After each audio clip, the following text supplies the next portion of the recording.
తాకట్లో ఉన్న మీ బంగారాన్ని విడిపించి ఆ రోజు ఆన్లైన్ రేటుకి కొంటాం. Sharma gold company.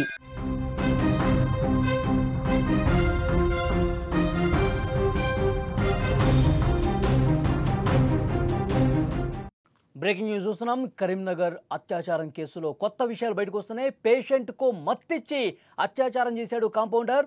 ఉద్దేశపూర్వకంగానే పేషెంట్ మీద అత్యాచారం చేసినట్లుగా గుర్తించారు. మద్యం తాగి అశ్లీల వీడియోలు చూసి ఈ దారుణానికి తెగబడ్డట్టుగా తెలుస్తోంది. కాంపౌండర్ను అరెస్ట్ చేసి కేసు ఫైల్ చేశారు పోలీసులు. నిందితుడిని మీడియా ముందుకు తెచ్చారు పోలీసులు. మొత్తం కేసుకు సంబంధించిన డీటెయిల్స్ బయటకు వస్తున్నాయి. కరీంనగర్లో సంచలనం సృష్టించిన ఆసుపత్రి అత్యాచారం కేసులో పోలీసులు వేగంగా దర్యాప్తు పూర్తి చేశారు. ఈ కేసులో కీలకమైన ఇంకొన్ని కొత్త విషయాల్ని పోలీసులు మీడియాకు వెల్లడించారు. ఈ దారుణం వెనుక నిందితుడు కావాలనే ఈ ఘాతుకానికి పాల్పడినట్లుగా తేలింది. మద్యం సేవించి అశ్లీల వీడియోలు చూసిన తర్వాతే ఈ నేరానికి ఒడిగట్టినట్లు పోలీసులు తమ విచారణలో గుర్తించారు. ఈ నెల 6వ తేదీన కరీంనగర్కు చెందిన ఓ యువతి తీవ్ర జ్వరంతో బాధపడుతూ తన తండ్రితో కలిసి హాస్పిటల్కి వచ్చింది. వైద్యులు ఆమెను పరీక్షించిన అనంతరం రాత్రిపూట ఆసుపత్రిలోని అత్యవసర విభాగంలో ఉంచారు. ఆ సమయంలో యువతి తండ్రి ఆసుపత్రి బయటే నిద్రపోయాడు.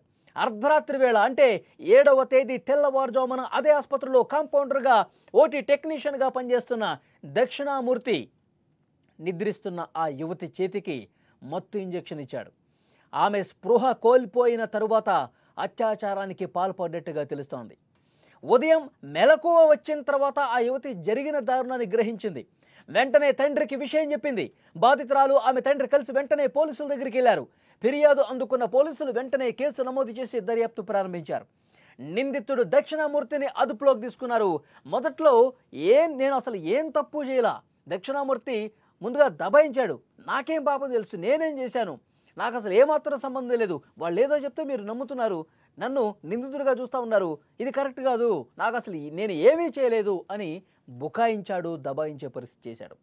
ఇక పోలీసులు లాభం లేదనుకుని తమదైన స్టైల్లో కోటింగ్ ఇచ్చి విచారిస్తే అప్పుడు నేరాన్ని ఒప్పుకున్నాడు.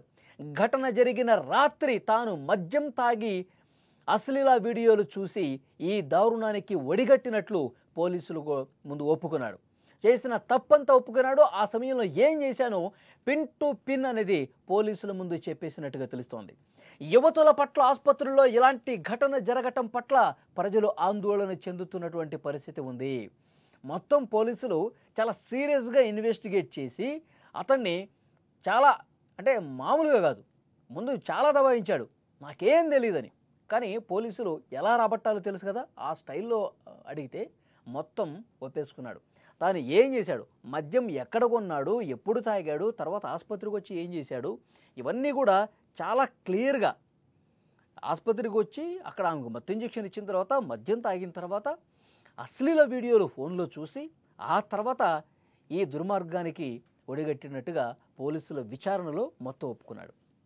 ఇప్పుడు ఆసుపత్రుల్లోనే రక్షణ లేని పరిస్థితి కనిపిస్తుంది. ఆసుపత్రుల్లో అమ్మాయిల్ని జాయిన్ చేపిస్తే వాళ్ళ హెల్త్ ఇష్యూస్ ఉండి అడ్మిట్ అవ్వాల్సిన పరిస్థితి వస్తే ఇక్కడ మానాలు పోయే పరిస్థితి ఉందా?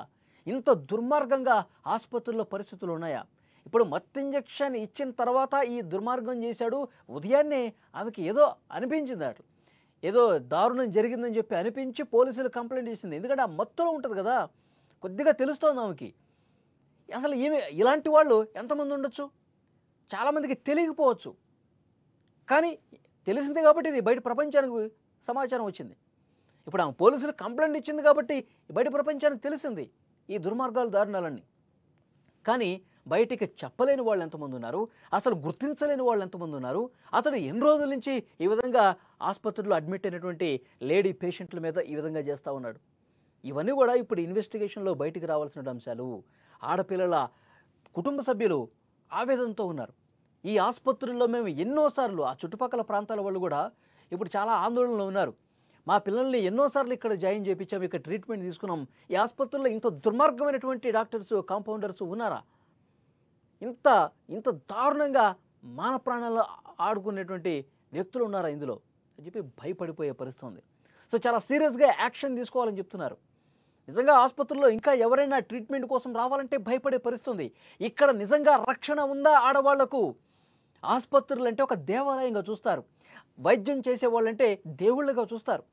అలాంటి వాళ్ళే ఈ విధంగా మానాల్ని దోచుకునే పరిస్థితి ఉంది, ప్రాణాలతో చెలగాటమాడుకునే పరిస్థితి ఉంది అంటే ఇంకా ఎక్కడికి పోవాలి అంటూ ఒక భయం కనిపిస్తుంది అక్కడ. సో పోలీసుల్ని డిమాండ్ చేస్తూ ఉన్నారు. ఆ కుటుంబ సభ్యులే కాదు, ఆ బాధితురాలి కుటుంబ సభ్యులే కాదు, మొత్తం ఆ ఏరియాలో ఉన్నటువంటి ప్రజలందరూ కూడా డిమాండ్ చేస్తూ ఉన్నారు. వాడిని కఠినంగా శిక్షించిన వాడు ఇంతకుముందు కూడా ఏమైనా దుర్మార్గాలు చేసి ఉండొచ్చు, వాటిని కూడా వెలికి తీయండి. ఆసుపత్రుల్లో ఒక గట్టి నిఘా పెట్టండి. అమ్మాయిల్ని ఆసుపత్రుల్లో జాయిన్ చేపించి 4-5 రోజులు ఉంటారు ఆసుపత్రిలో, కుటుంబ సభ్యులను బయటే ఉంచుతారు. మీరు లోపలికి రావద్దమ్మా, మీరు బయటే ఉండాలి, మేము పిలుస్తాము, ఏదైనా ఇంజక్షన్ అవసరమైనా, పేషెంట్కి ఏదైనా అవసరమైనా మేము పిలిచినప్పుడే మీరు రావాలని చెప్తారు. కానీ లోపల వీళ్ళు ఏం చేస్తూ ఉన్నారు?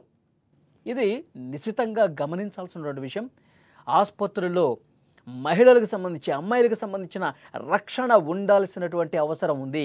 దీని మీద పోలీసులు ఎలాంటి చర్యలు తీసుకోవాలో ఆ గట్టి చర్యలు తీసుకోవాలి. ఏ నిందితుడిని మాత్రం చాలా తీవ్రంగా శిక్షించాల్సినటువంటి అవసరం ఉంది.